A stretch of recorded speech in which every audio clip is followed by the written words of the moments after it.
What's up, everybody? Welcome back to the Road to Liberty podcast. I'm Nathan Parada, your host. Zach Taylor is next to me. Mike Knievel is calling in live, and we have a special guest today. He is the author of 2 books, Freedom Through Memedom and The Kids Are Not Alt-Right. He is the host of the Free Man Beyond the Wall podcast, Mr. Mance Rayder. How you doing, Mance? Doing good. How are you guys doing tonight?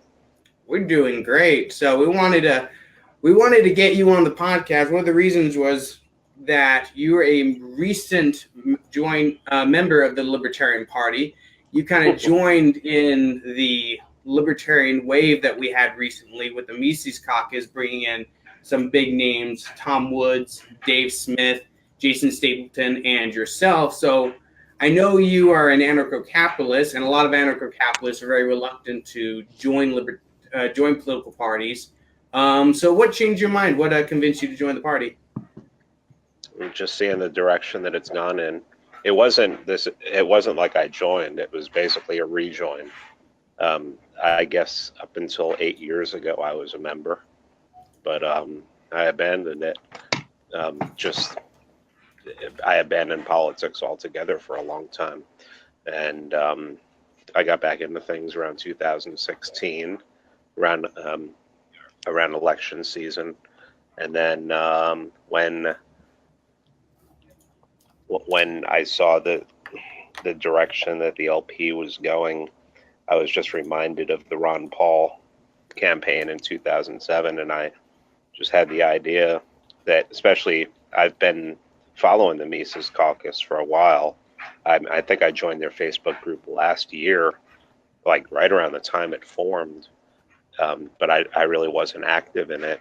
And after I saw some of the inroads that they made, and I just thought, I remembered what happened with Ron Paul and everything, and getting the message out on a bigger stage, or what I'm calling restarting the revolution, makes a lot of sense to me. Absolutely. I mean, it's one of those things for a lot of us that were around for the Ron Paul revolution. There was a different feel to it, I guess you could say, back then. I mean, I wasn't very much a part of it because I was living overseas at the time, but I kept in touch with it as much as I could. I donated when I could. I bought the T-shirt, all that good stuff. And there was just something always that felt different about the Libertarian Party. It was always more factionalized. There's a lot more divisions in the LP than there were in the Ron Paul movement, but I'm feeling really good now about the direction it's going. And now that a lot of, the people that me and you both, admire that have been small L libertarians, now that they're joining the party, really excited to see the direction the party goes in now.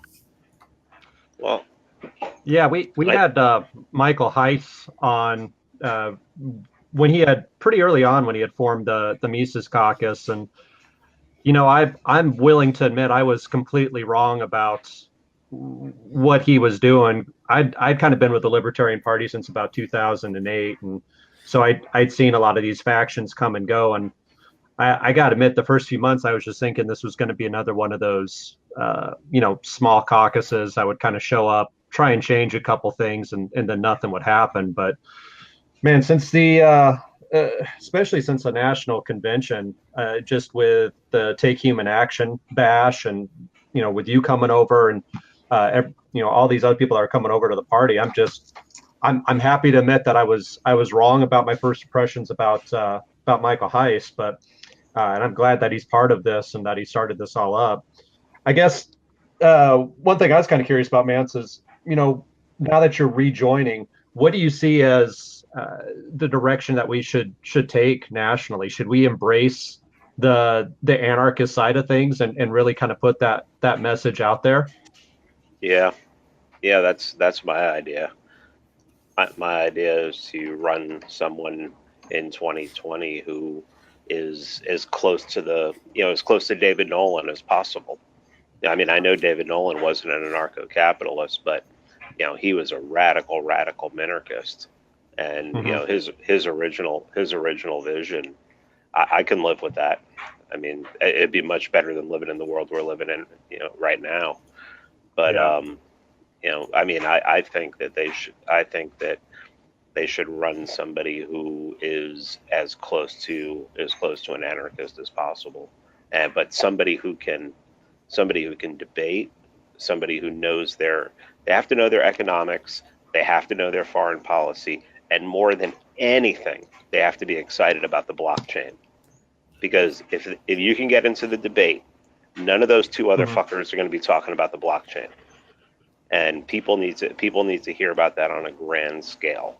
Because most of the people who watch the debate probably just think, oh, people use Bitcoin to buy drugs, right?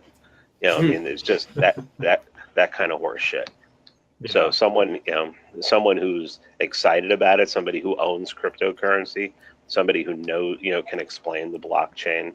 I think that's really important, because a lot of the young people that Ron Paul pulled in 2007 were if you go after that crowd in 2020, they're going to be very blockchain literate, and they need to be excited about that. And also somebody who can explain why the Fed is so antithetical to the blockchain, and how we can use it to I don't like to say overcome it or overthrow it, but to start the direction of start us on the direction of being able to sidestep it. I signed up for an online class today, and I paid for the whole thing in Bitcoin Cash. Nice. So it's I mean, that's the way we should be going. I sell my books for crypto, and I prefer people. I mean, they're on Amazon, but I prefer people would buy them for crypto, because they're not getting any tax taken out, and companies that aren't crypto friendly aren't making anything from it. Yeah, the establishment really seems to hate the whole crypto community and in anything that it stands for. I mean, it's just I just became the state chair here in Nebraska, and so one of the things I'm looking to get set up as soon as possible is for us to be able to also take crypto donations. There's just some minor crap that you've kind of got to go through to when you're setting it up for any type of technical nonprofit or whatever, but I see that as being a necessity. When you were watching the 2016 primaries here with the Libertarian Party, did anybody stand out as far as trying to take that torch about the cryptos and actually offering some sort of excitement at all? Anyone that you saw? I mean, it definitely wasn't Gary. He wasn't the exciting one. If someone would have held a gun to my head, it would have probably been McAfee. Yeah. I mean, as much of a psychopath as he is and everything, at that point, it would have been nice to have another psychopath up on the stage, considering you already had one. Not wrong. So you were talking about wanting someone like that in 2020, and like the things that you're talking about just sound like Caucus to me. Is that someone you're keeping an eye on, or do you shy away from him? I'm sorry, you broke up a little bit. I couldn't hear you. So the things that you're talking about, what you're looking for in a candidate, because to me that just sounds like Adam Kokesh. Is that kind of what you're looking for, or is there something else? I mean, I'm familiar with Adam. I've had him on my podcast. I'm talking about somebody in the business sphere. Okay. Somebody who, I mean, I love Adam, and if Adam got the nomination, I would, that would make me happy, because, he's a vet, and if he can get into the debates, it would be very hard for. I mean, I would make a big deal out of Trump attacking a vet. Mm-hmm. So, and I mean, Adam's he's very knowledgeable and very smart. But I think Adam's best thing is his man on the street. On the street videos. I mean, I think that's where he can do the best for liberty. I'm talking about somebody who you get somebody up there who is wealthy, has made their money in business, but also is, holds down all the traits, especially the anti-war and the anti-Fed and pro-blockchain. Yeah, it does seem like libertarians do tend to do better when we have issues that none of the other candidates are talking about. Like I remember back when Ron Paul started talking about the Fed, literally no one ever talked about the Fed. Yeah, because you don't want to catch a bullet. Yeah, and back in the that's very day, true. you hear Federal Reserve, and a certain connotation comes to mind if you don't know what it is. And then here comes this candidate up on stage saying, hey, there's this organization that's literally stealing all your money and none of you know about it. Vote for me, I'll tell you all about it. I'm like, wait a minute. What? That can't be true. It's got to be a fake conspiracy theory. No, it's all true. It's all true. And Ron Paul was the one that introduced a lot of people to that fact.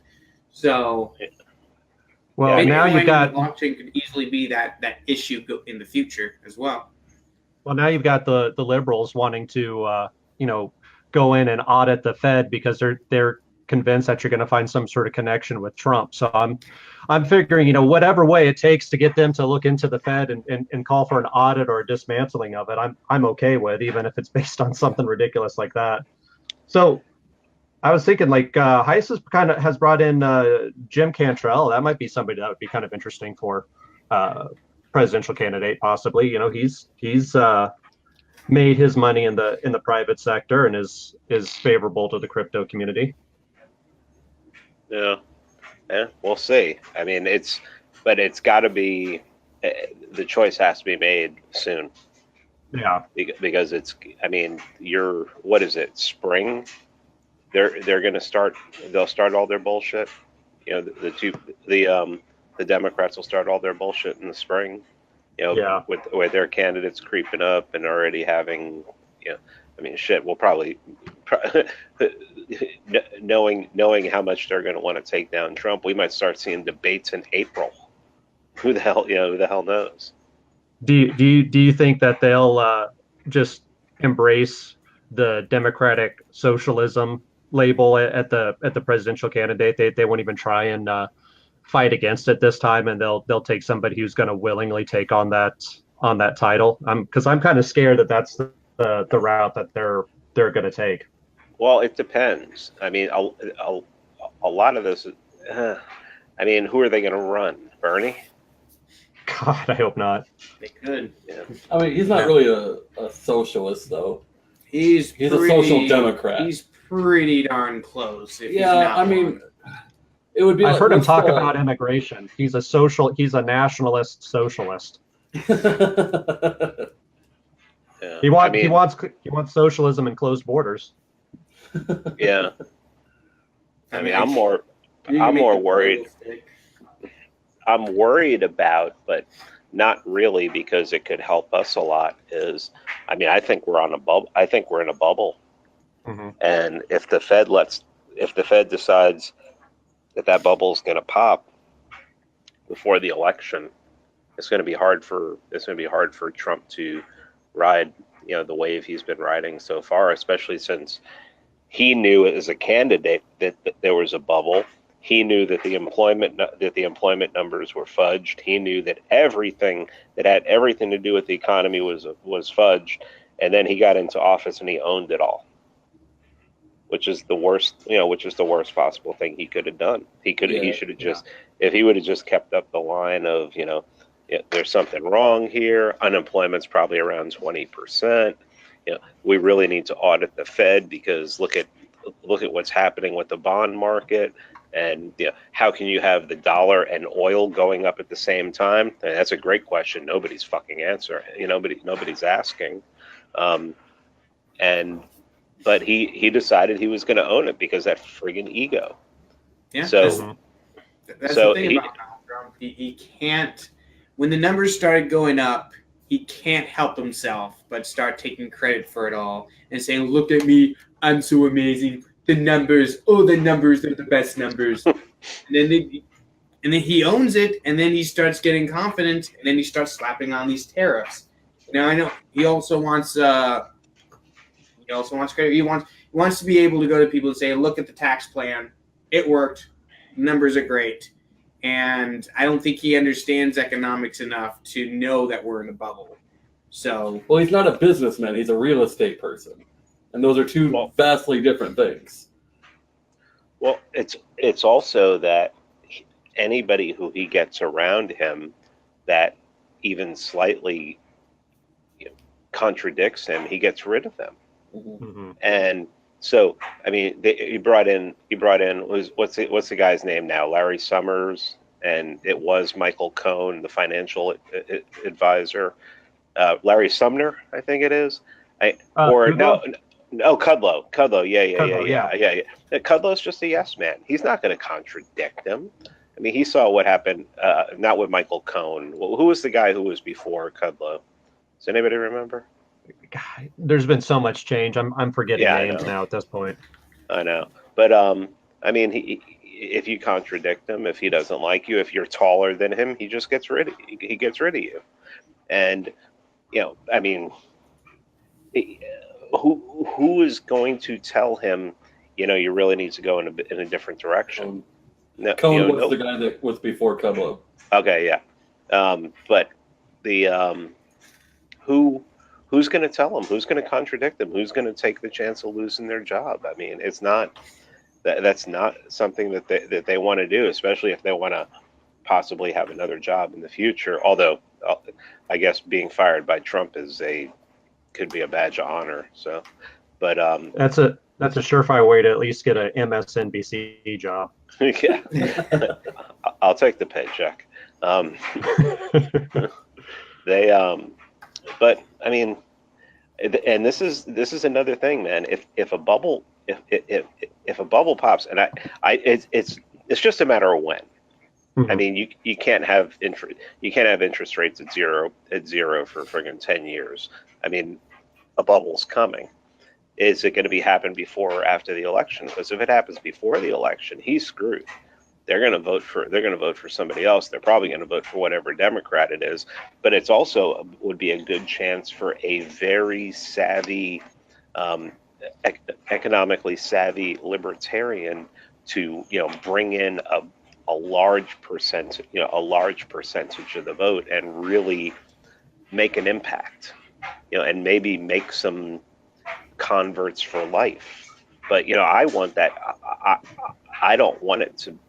It can't be Bill Weld. I mean, it can't be Bill Weld. So, it has to be somebody who's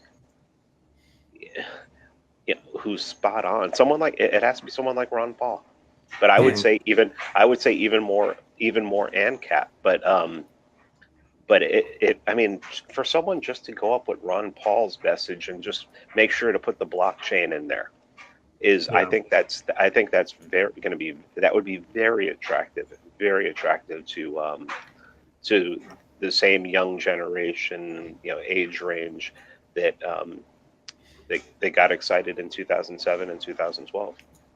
Yeah, I think it's helpful to keep in mind for us that as much flack as Gary Johnson has gotten, and rightfully so, in a lot of situations, he is doing a lot of work to help us get onto the debate stage in 2020. And if libertarians are on, we cannot make any impact if we're not in the debates. That's just the fact of the matter. It doesn't matter how bad Donald Trump is doing or how crazy the Democratic nominee is doing. If we're not on the debate stage, we're not reaching people and we're not making an impact. But if Gary Johnson and the LP manages to gain entry to the debates, and we can put someone on that stage who's articulate, they're passionate, they're exciting, people want to follow them, then we can make a huge impact there. And yeah, I agree with you. Bill Weld's not that guy, and it's not just because of his ideological imperfection. He's a boring dude. I mean, that's not. Yeah, I mean, I remember seeing him in the LP of Texas state convention, and he had a room full of libertarians to listen to him. Nobody was listening because he's not an exciting speaker. I listened. He doesn't inspire passion. There's a lot of guys out. There's a lot of guys out there, though, and women out there that would be able to, do that kind of message. I mean, I worked in the financial industry for close to a decade for a couple different companies, and I would follow Rick Santelli whenever he was doing stuff on CNBC, and he would always interview libertarian or libertarian leaning people, and it was always refreshing to hear people talk more about free markets on CNBC before they would jump back to the more this establishment status stuff that everybody else would espouse. So, I mean, there's those people out there, but it's definitely going to need somebody that's going to fire it up and actually bring a strong message. I'm anarchist myself, but I temper it down a little bit when I'm trying to get new people into the party. But I'm happy to work with the minarchists too. I'm happy to work with anybody. Zach, you're laughing. What are you laughing about, bud? Someone's gonna run against you for chair now. I'm in for 2 years. Like I said, I'm a practical anarchist. All right, I'm willing to work with. What's our saying? Pragmatist in the streets, radical in the sheets. There you go. So, Mance, I started following you on Twitter probably a couple of years ago, and then I picked up your first book, and I got to say, if it wasn't for like you and Michael Malice, for the most part, I think Twitter would be kind of a wasteland. But what is the deal after all these years of being exposed to memes? Why can't the left do it at all? Because they have no sense of humor. Why are you so good at it? Because I have a sense of humor.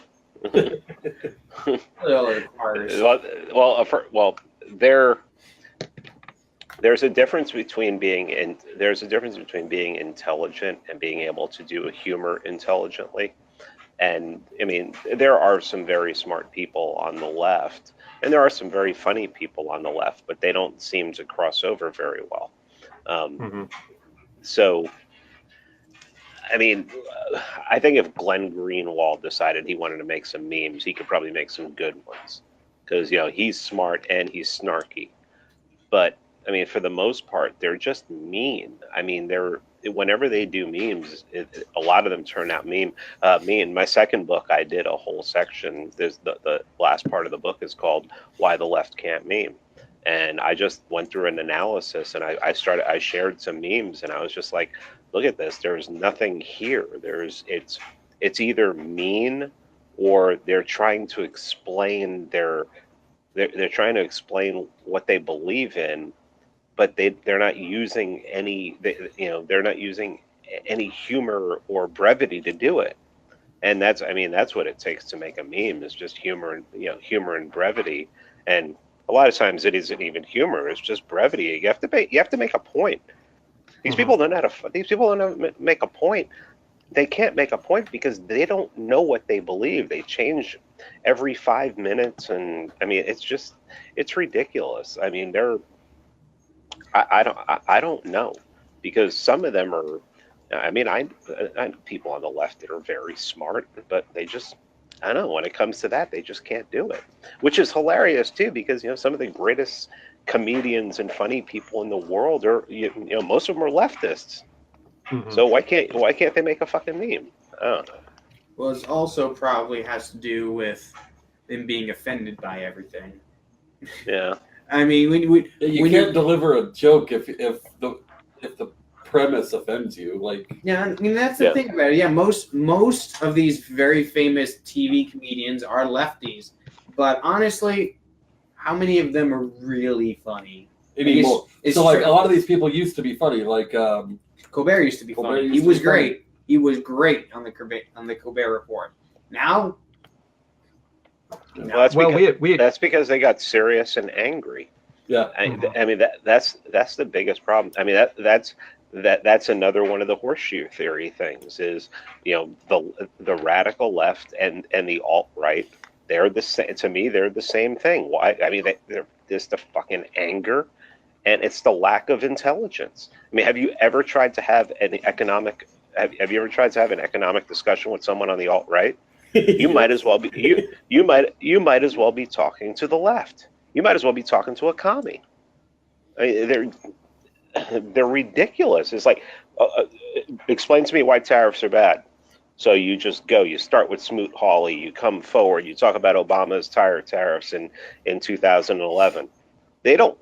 They tell you to explain something to them, but they don't want to hear it, and they think they're going to get you because you're talking about something you don't know about. Well, actually, I've studied this shit. So let's go to chapter 7 of economics in one lesson and talk about tariffs and why they don't work. Well, you just want the United States to lose a trade war. Okay, explain to me what a trade war is. Cuck. Fuck them. It's always how it ends up, isn't it? Cuck is the alt-right's version of racist, sexist, bigot, homophobe. So it's a lot more fun to say cuck, though. To be fair, it is a lot more fun to say that word. But yeah, I remember I got into a debate with one of these dudes once, and he tried to explain to me that a trade deficit is inherently bad because the word deficit is in it, and deficits are bad. Was this a Don Bacon supporter? No. I don't know. Maybe it could have been possible. But yeah, when people don't understand what the words they're saying actually mean, it's kind of hard to get into their head that what they're saying is dumb. What do you expect from a public school system that is designed to churn out people that don't have like creative intelligence? Well, the best thing to do when they start talking about trade deficit is you tell them to look at the countries that are on the top, who are benefiting the most from having trade deficits and benefiting the least. The United States is on the bottom, China's on the top. Look at the top 3 in each one of those and tell me where you'd rather live. Mm-hmm. I mean, so they're benefiting from it. So fucking what? Or when I had Bob Murphy on my podcast, I asked him. I said, tell me about China's slave labor, because that's another thing. Oh, China has slave labor, and Bob's like, really? Because even if they do, how is slave labor better than paid labor? I mean, where's the incentive for them? So how is it benefiting them? And it doesn't. They don't. They say stuff like, "Oh, China's using slave labor." They don't know that for a fact. They heard that from who? Trump. Because they believe everything that comes out of his mouth is true. And when he talks about economic stuff like that, the left doesn't care because he's not talking. It's not a social issue, so they don't give a fuck. No, yeah. And lefties are so fucking retarded on economics. They can't contradict them. So they just accept that Trump knows what he's talking about when it comes to economics. Well, it's not only that, but freaking Bernie Sanders was all banging the drum for tariffs when he was running too. That's because tariffs are a classic socialist communist, tactic. Name me a communist country in history that didn't have high tariffs. It didn't have high export tariffs. I mean, it's fucking commie. I mean, it really is. So. I mean, if that's the way, to me, it's just the alt-right and Trumpettes exposing themselves for not really knowing what the fuck they're talking about ever. Well, and then they look at me and they're like, well, what do you know about economics? I don't know. I fucking read Man, Economy, and State, and I've read every fucking major economic text, and I guess I don't know nothing.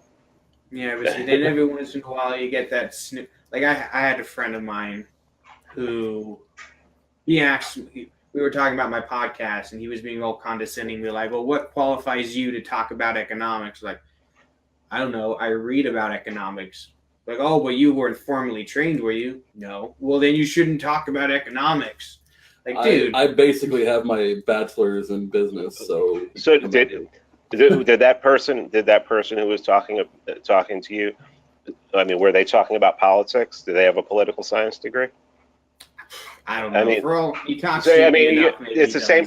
It's the same fucking. You just make the same argument right back to them. If you want to talk about politics and you don't have a poli sci degree, well, fuck you. You want to talk about global warming, but you're not a scientist. Yeah. So maybe you should. Well, the problem with that is never mind. I don't want to go down that rabbit hole. Global warming is a good thing. The Earth should be warmer. I don't know, man. Nebraska's already warm enough as it is. I live in Georgia. Fuck y'all. No, dude, I lived in North Florida for a decade. Which is basically South Georgia. Yeah, it is. Well, it essentially is. It's hotter here. It's just less humid. It's the craziest thing. The problem is when you humidity today was brutal, man. Humidity today was brutal, and I worked half my day outside. So yeah, it's friggin' the humidity in the South, just the worst. Okay, so I want to take it a little bit of different direction. okay. Your pseudonym is Mance Rayder. Now, we all know that as a character from Game of Thrones. I doubt that's your real name. So why did you choose Mance Rayder to be your pseudonym? I never used my real name on Twitter, and I never wanted to use my real name on Twitter. So about a year ago, when I was planning on starting my podcast, I was trying to come up with a name for the podcast, and I just got it in my head that Free Man Beyond the Wall was a good podcast, and I had been thinking about the free people, the wildlings in Game of Thrones, and I'm like, all right, but who's doing this podcast? I don't want to use my legal name, so it just popped into my head. I mean, the King Beyond the Wall. So I just decided to take that, and it ran with it. I ran with it, and it's kind of hard to go back now. I probably get more questions about that than anything, but it's also funny when people who've never seen read the books or seen the TV show, when have been following me for a year, and then they're like, wait a minute, that's not your real name? There's people that haven't read or seen Game of Thrones. Yeah, strangely enough, yeah. So and then running with it, then I'm like, okay, I want to write a couple books. I got an idea for a couple books, and then I'm like, well, shit, okay, now I got to use this name for the books, and then it's like, and it just snowballed from there, and it's like, oh man, all right, I'm sort of stuck with this thing. So yeah, that was the funny thing, is we were talking to the other guy that does our podcast with us, and he's like, wait, so his books are also published under the same name? I'm like, yeah, he took it and ran with it. I was kind of curious how you were able to get by with that pseudonym, like how the publishers were able to do that, because self-published. So okay. I mean, you do it. Amazon has a service called Create Space, and you can self-publish through there. I mean, one of these days, if somebody wants me to write a book or something, or if I write a book that somebody wants to pick up, then I depending on, I mean, if it's a regular publisher, I mean, shit, Michael Malice isn't his real name, and he has a publisher. So I mean, what does it matter? I mean, I'm going to be, it's crazy because I'm going to be speaking. I'm going to be a featured speaker at Liberty Forum next February in Manchester, New Hampshire, and I'm going to be doing it under this name. It's just, it's like, hey, here is, ladies and gentlemen, Mance Rayder. Well, it'd be kind of weird if everybody knows you by that name, and all of a sudden you just start using it. Yeah, I know. What's funny is hardly anybody comments on it anymore. Like, every once in a while, if I'm absolutely destroying someone in an argument or something online, they'll bring it up, and I'll just be, just do my typical, oh, that's not an argument. Do you want to try to have? Do you want to try again? No, but maybe you should really use your real name. Well, say I was not using my real name and I was using Stephen Davis. Would you have a problem with it then, or are you just trying to deflect away from the fact that you don't know what the fuck you're talking about and I'm destroying you? So, I mean, that's pretty much it right there. All right, so you wrote 2 books. You wrote Freedom Through Memedom, and then you also wrote The Kids Are Not Alt-Right. So, Mike, you read Freedom Through Memedom. What was kind of the the inspiration for writing those two books in particular? The first one was Anatomy of the State. Anatomy of the State was the inspiration for that, where I just wanted to write a book. By the end of it, if the person went into it with an open mind, they would be an anarchist or a voluntarist. A lot of people say it's more of a voluntarist book, but I threw a little bit of economics in there. So, but yeah, so I mean that's what I wanted with the first book, and I wanted it to be a book that you could give to young people. I mean, I wasn't writing it for people my age. I was writing it for people, teenagers. Mm-hmm. And I know some people who've, given it to their kids and stuff like that. But yeah, I mean, that was no other intention whatsoever than to just have someone read that book and absolutely despise the state afterwards.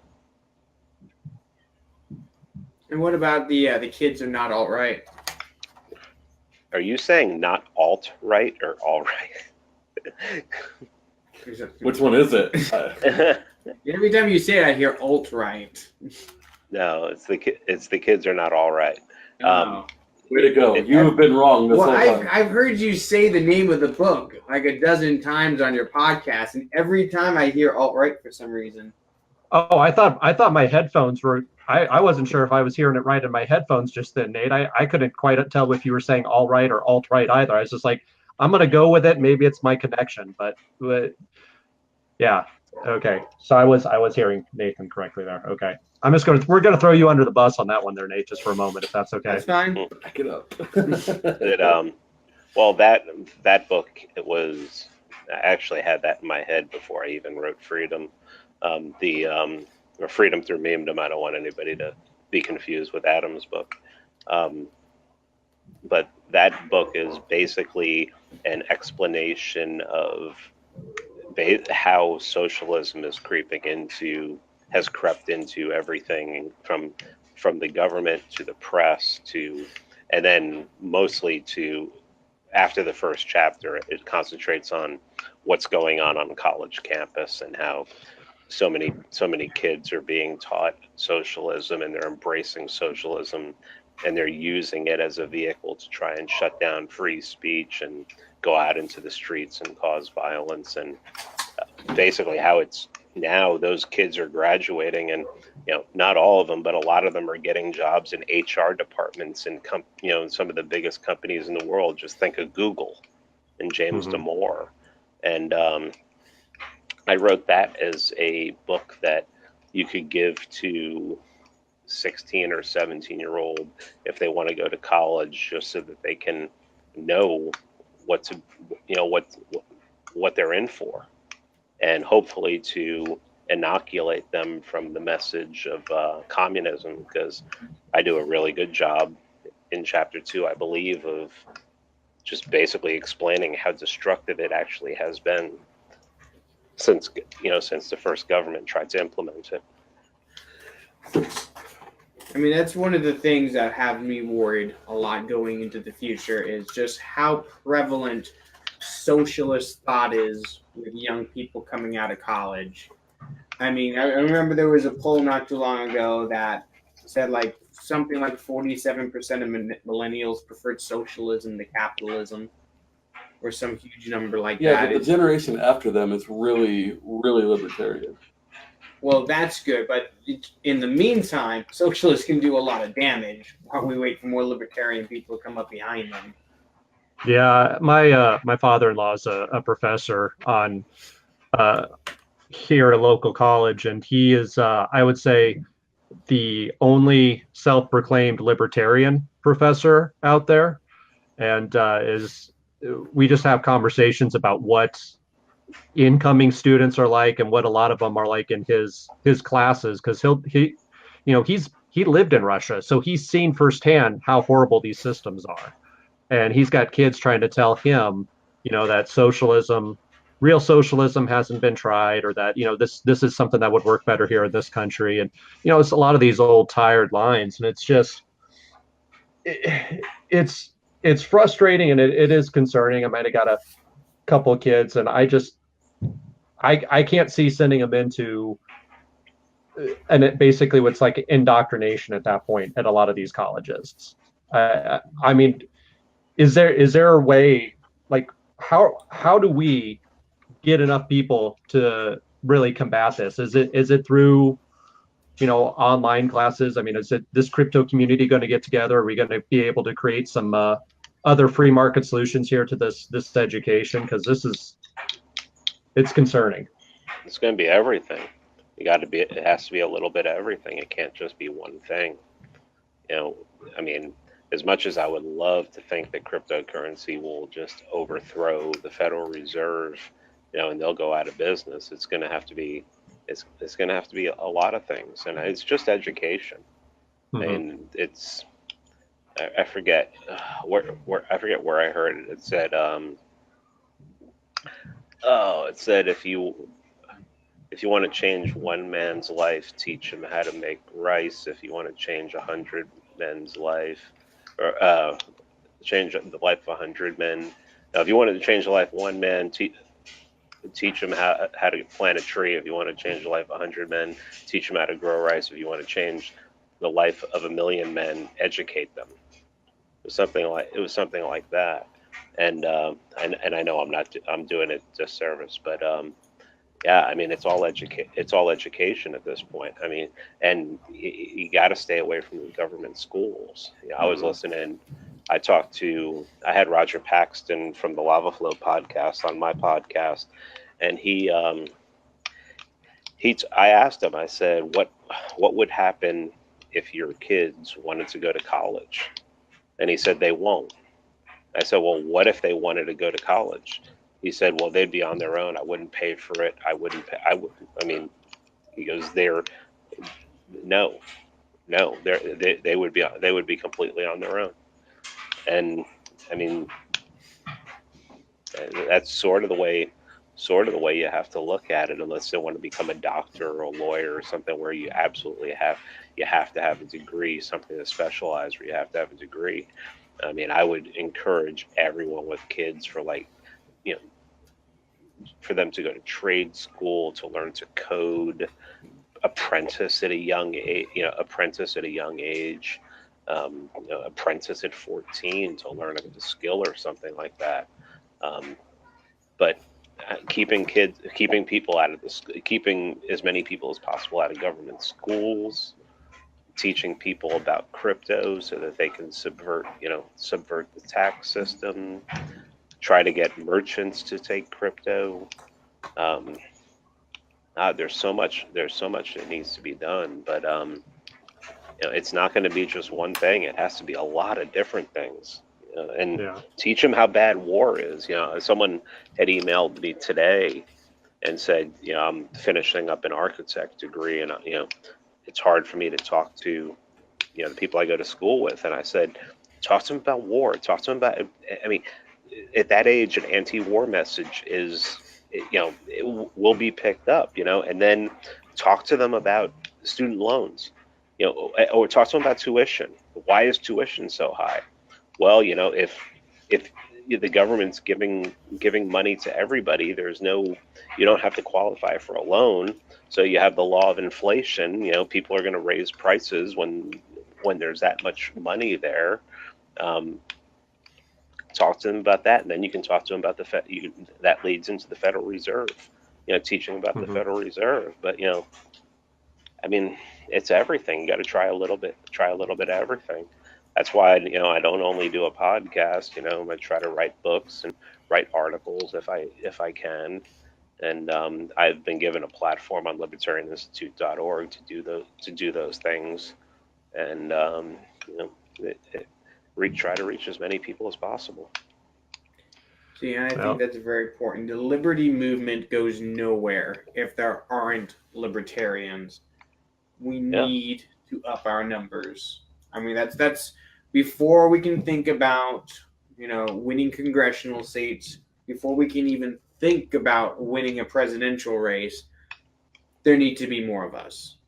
There need to be more people in this movement, more people willing to get involved, spread the message, convert others to this movement, because if we don't do that, and this country continues going down the road it's been going, there are hard times ahead.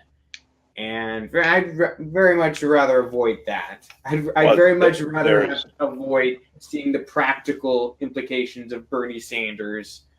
Well, I mean, there's gonna be hard times ahead anyway.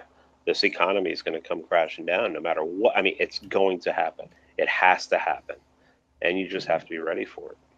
I mean, the bubble is going to pop, and like Peter Schiff says, the sooner the better. Just let's just get it out of the way already. Yeah, that's the problem, though, is we never allow it to actually get out of the way. Whenever these bubbles burst, it's always, we need quantitative easing. Oh, we need a bailout. Oh, we need to pump all this money into the economy. That always seems the way it is. And until it's physically impossible to do that, it seems like we're just going to keep continuing the same mistake over and over again. Well, it has to happen. I mean, if they want to do QE4, that's fine. I mean, it'll just speed it up. Right now, I mean, the best thing we can do right now is say just let it pop. Yes. So I completely agree with you on that one. I mean, it's QE3 was horrible. We can't go through another round of that. It's at this point, let the market correct.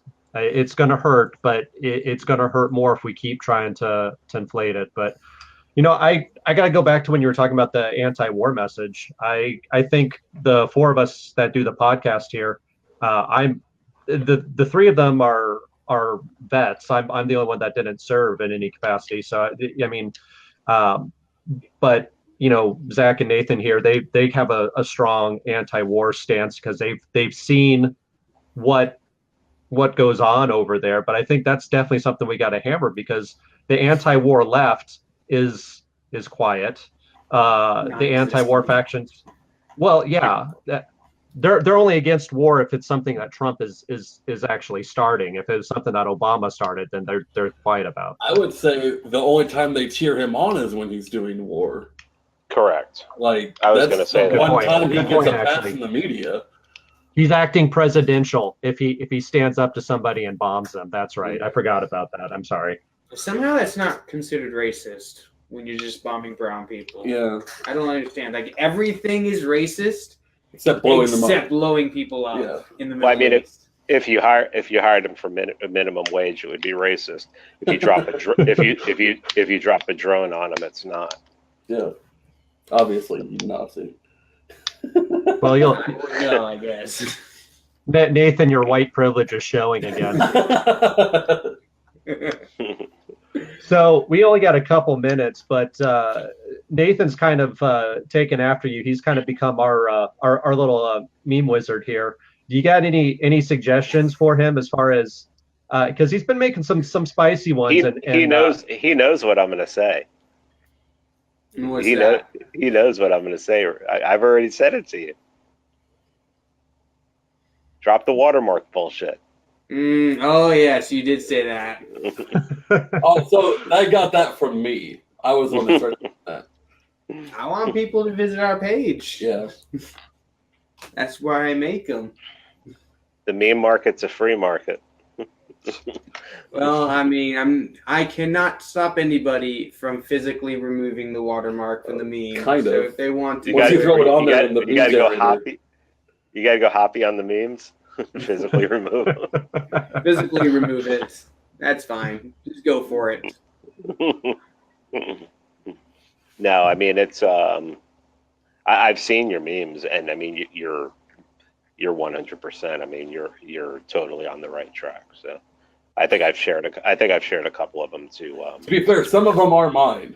Okay. You know. Most of them are mine. Most of them are Nate's. But I do respect the hell out of people who are in the service who come out and start speaking the anti-war message, because that's not an easy thing to do, especially with the peer pressure from quote unquote patriots, your fellow patriots. I mean, I've seen it. I've been I lived on when I got out of politics in 2010, 2011, and I spent 4 or 5 years, the only forums I would go on were gun forums, and gun forums are just filled with just boomer garbage, and the vets on there were just so, I mean, it was such a pack, such a clique, not as bad as the cops, but very cliquey. And if a vet stepped out of line and spoke out against a war, I mean, they took it way personal and everything. I mean, they would just, try to shout him down and ask him what, where this was coming from. And so it seems to me to step out of line, to step out of the line and say, no, this is wrong, has to be very difficult. See, and the reason for that is for a lot of those guys, it is personal. No one wants to feel like the friends they lost and the sacrifices they made were not important or useful, but they weren't. Well, also, correct me if I'm wrong, it becomes so much a part of your identity. Yeah. As a person. Well, so To not so me, much it was the never Air part of Force. my identity. Like, it was something I was doing for a time, but I wasn't a good soldier. I was really good at my job, but I sucked at the whole being a soldier thing. Yeah, it's usually when you get into combat roles, and especially for Marines, that really becomes a thing. I remember I used to have friends that would come out of Marine boot camp and they'd be robots by the end of it. Like, I was in the Air Force, and if there's any branch in the military that could give less fucks about all that, it's the Air Force. So, and air defense is basically Air Force in an Army uniform. So, but we're hitting time. So, all right. So, you want to plug your website and your podcast before you go? Yep. The website is freemanbeyondthewall.com. There's links to my podcast on there. My books are available on there for cryptocurrency. The podcast is Freeman Beyond the Wall, and I just released a new episode today where I spent 28 minutes explaining to people why I'm deciding to take some political action, and especially with the Mises Caucus and everything. And the feedback has been good so far on it. So, I mean, I just want to see the message go forth. So that's it really to plug. I mean, check me out on Facebook and Twitter. Twitter is where I spend way too much time. So, but I love Twitter because if you understand just how huge a cesspool it is, but it's such a fun cesspool to play in once you learn how to play in it properly. And I take such inspiration from Michael Malice because he literally owns Twitter. So, but it's also a good place to build the following, to so that if you're doing something that speaks to people, you can build a following on Twitter, but you can also build a following on Facebook. I mean, I can't believe how many friend requests I get on Facebook every single day. It's truly amazing. It's the ones that are wearing the MAGA hats in their profile pictures. It just make me go, have you looked at anything I posted? Why? What's wrong with you people? yeah, You're not gonna like you go this. after the left and assume you're on their side. Yeah. Yeah, that's Twitter too. So I get all these people who I'll look in my new follower list and it'll be like MAGA. Well, they'll be gone tomorrow. So Yeah. Like I said, though, it's you and Michael Malice, and before he got kicked off, Owen Benjamin, that seemed to really make Twitter the entertainment that it's supposed to be, instead of just the cesspool of the same old stuff. So hey, Scott Horton is a must follow on Twitter too, because he shares. I mean, he wakes up and reads like 15 or 20 articles a day, and then he shares out the best of them, so you can really know what's going on. You can keep up with your foreign policy. So Yeah, Scott Horton is a must follow when you go on Twitter. He is, as far as I'm concerned, he's one of the main reasons people should be on Twitter. If they hate Twitter, just go on and follow Scott. Just one follow. That's all you have to have, and it'll be worth your while. All right. Yeah, he's a wealth of info. Twitter. Yeah, I mean, Sorry. I've Twitter had him on my became podcast 5 times. So I mean, yeah, obviously I write. I'm a contributor on his website, so obviously I have a there's a bias there, but I mean he may be the best voice for libertarianism right now. So I don't know. To me, Twitter My is a opinion. sad place since I don't get to see Sargon of Akkad tweeting interracial gay porn at the alt-right anymore. That just makes me cry inside. It is funny. All right, send us home. All right. Thank you for coming on the show, Mance. Remember, Thank you, everybody, guys. our website is roads2liberty.com. We are on Twitter, roads2liberty. Facebook, Minds. Our podcast can be found on SoundCloud, Google Play, and iTunes. Anything you want to say real quick before leaving? Me? Yeah. Thanks for having me on, guys. Appreciate it. Absolutely. Thanks for coming on, Mance. All right, everybody. Y'all have a good night.